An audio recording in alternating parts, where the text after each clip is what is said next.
আমাকে ক্ষমা করে দে। কি হয়েছে কি দাদা দিদি, তোমরা এই রাতের বেলায় ভাবে আমাদের কাছে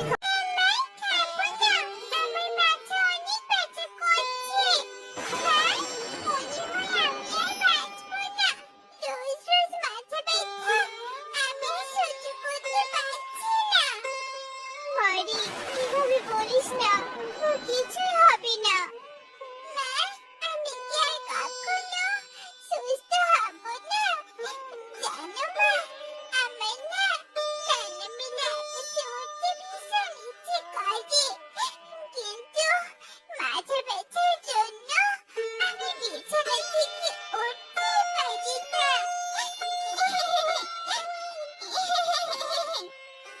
তুই সুস্থ হবি রে মা, খুব তাড়াতাড়ি সুস্থ হবি। তোর বাবা কাজে বিক্রি করে টাকা জমাবে, তারপর সেই টাকা দিয়ে তোর অপারেশন করাবো। আর মন খারাপ করিস না রে মা, এবার খেয়ে নে, খাবার খাওয়া শেষে আবার ঔষধ খেতে হবে। আচ্ছা ঠিক আছে মা, আমাকে খাইয়ে দাও। টুনি, টুনি, ছুরিটা দাও তো, জমি থেকে গাজর তুলে নিয়ে আসি। টুনি, শুনতে পাচ্ছ? এই নাও ছুরি। আমি গাজর তুলে ওই দিক দিয়ে বাজারে যাব গাজর বিক্রি করতে। তোমাদের জন্য কি কিছু কিনে আনা লাগবে নাকি বলো? কিছু তো কিনে আনা লাগবে না, তবে টুকি ভাই ঔষধ শেষের পথে, ওর ঔষধ কিনে এনো যদি গাজর বিক্রি হয়। আচ্ছা ঠিক আছে, আমি চললাম, টুকি মাকে দেখে রেখো। এই গাজর নিবে, গাজর, টাটকা টাটকা গাজর। যারা যারা গাজর নিবে তারা তারা চলে এসো, চলে এসো।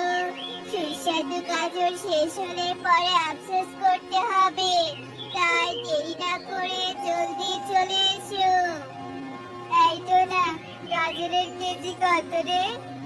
বেশি না দাদা, মাত্র 50 টাকা কেজি। তাই নাকি? তাহলে আমাকে 2 কেজি দে তো। আমার মেয়েটা গাজরের হালুয়া খাওয়ার জন্য পাগল হয়ে গিয়েছে রে। পুরো বাজারে গাজর খুঁজে না পেয়ে তোর কাছে এসেছি, এর জন্য আমাকে 5 কেজি গাজর দে। প্রথম দিনে সব গাজর বিক্রি হয়েছে, বনের পাখিদের কাছে গাজরের চাহিদা আছে। এবার মনে হয় গাজর বিক্রি করে টুকি মায়ের অপারেশন করাতে পারবো।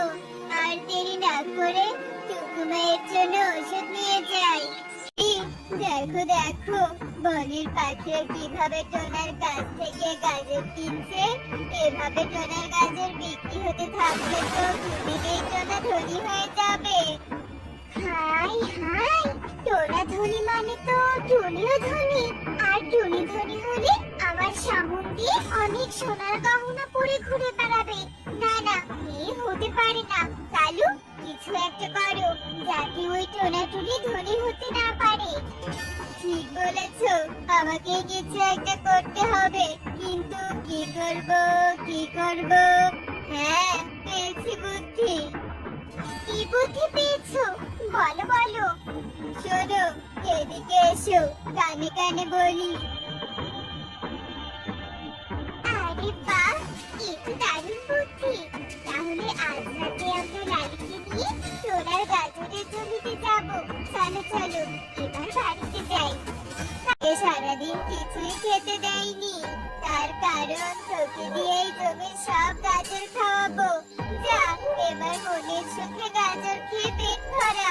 যা কালু, বস লালি, সব গাজর খেয়ে সাবার করে দিয়েছিস। বেটা টোনার ধনী হওয়া আর হলো না। কালকে টোনা গাজর না দেখে মাথায় হাত দিবে। হয়েছে কালু, চলো, কিন্তু দেখা আগে আমরা চলে যাই। ঠিক বলেছ, চলো। হায় হায় রে, আমি কি দেখছি? জমির গাজরগুলো সব কোথায় গেল? কে চুরি করলো আমার গাজরগুলো? ওরে সর্বনাশ, না, গাজর তো কেউ চুরি করেনি, মনে হয় গরু দিয়ে খাইয়েছি। এই দেখো, জমিতে গোবর আর গরুর পায়ের ছাপ পড়ে আছে।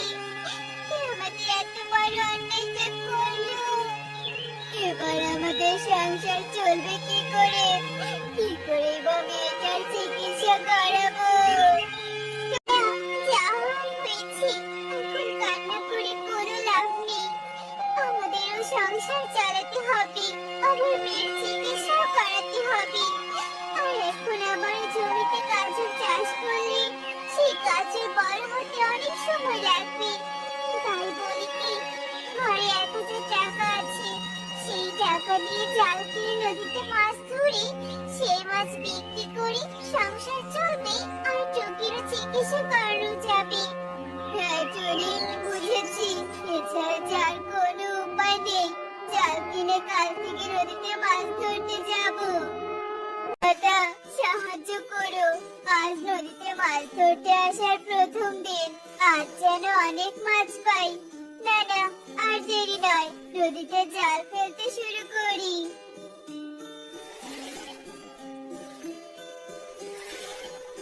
বিধাতা আমার কথা শুনেছে, মাছ উঠেছে। আর জাল ফেলবো না, বেলা অনেক হয়েছে। যাই, মাছগুলো বাজারে বিক্রি করে আসি। এই টোনা তো হেপি ডেঞ্জারাস। এর জমির সব গাজর লালিকে দিয়ে খাওয়ালাম, তবুও থেমে থাকিনি। এখন আবার নতুন জাল কিনে নদী থেকে মাছ তুলে সেই মাছ বাজারে বিক্রি করে ধনী হওয়ার স্বপ্ন দেখছে। ওর স্বপ্ন স্বপ্নই থেকে যাবে, তুমি চিন্তা করো না। ওর ওই নতুন জাল আমি সুযোগ বুঝে চুরি করবো। জাল, আমার জাল কোথায় গেল? হায় হায় রে, হারিয়ে গেল। আমার জালটাও হারিয়ে গেল। এবার আমি মাছ ধরবো কি করে? বিধাতা, এটা কি করলে আমার সাথে?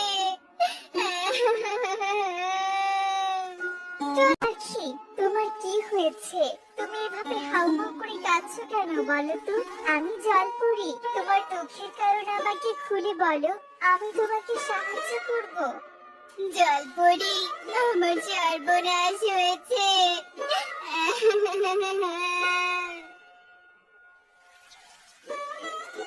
আহারে, সত্যি তোমার অনেক দুঃখ। দয়া করে তুমি শান্ত হও, আর এই নাও পানি ভর্তি বোতল। এই বোতলের পানি জাদুর পানি। এই বোতলের পানি তোমার গাজরের জমিতে দিবে, আর তারপর চমক দেখতে পারবে। ঠিক আছে জলপরি, যাও এবার তুমি তোমার বাড়িতে ফিরে যাও। চমৎকার ঘটনা, চমৎকার টুনি, চমৎকার। আমাদের জমি গাজরে ভরে উঠেছে, তা আবার যেন তেন গাজর নয়, বড় গাজরের জমি ভরে উঠেছে। ধন্যবাদ জলপরি, তোমাকে অনেক ধন্যবাদ। ঠিক বলেছ, দেখি তো একটু তুলে। টোনা, আমি যা দেখলাম তুমিও কি তাই দেখলে? হ্যাঁ টুনি, হ্যাঁ আমিও তো তাই দেখছি। একটা গাজর তুললে সাথে সাথে সেখানে আরেকটা গাজর প্রকট হবে, তার মানে আমাদের জমিতে সারা বছর গাজর থাকবে। এবার আমরা আর গরিব থাকবো না। টোনা, দাঁড়িয়ে থেকো না, গাজর তোলো আর নিয়ে যাও বাজারে বিক্রি করতে। হ্যাঁ টুনি, হ্যাঁ তুলছি। লালি, দাঁড়িয়ে থাকিস না, সেদিনের মতো শেষ করে দে টোনার জমির সব গাজর।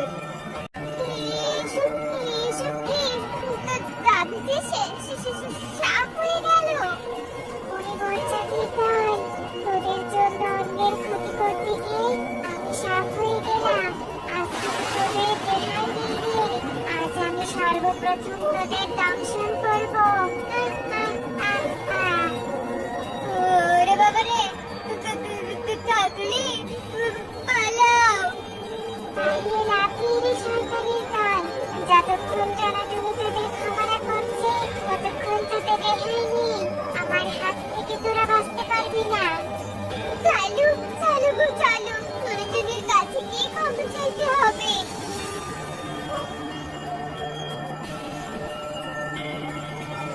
টুনি, তোরা আমাদেরকে ক্ষমা করে দে। কি হয়েছে কি দাদা দিদি, তোমরা এই রাতের বেলায় ভাবে আমাদের কাছে ক্ষমা চাইছো কেন? কি করেছো তোমরা? আমরা অনেক অন্যায় করেছি তোদের সাথে।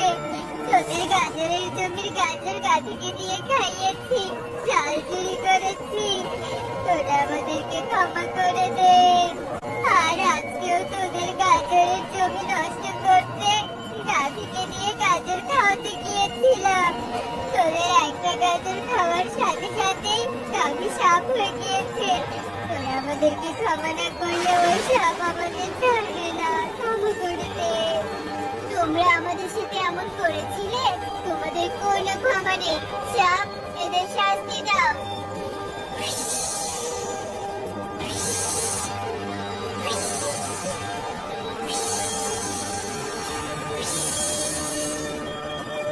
তোরা শিশি কালো কাকুলি, তোরা শিশি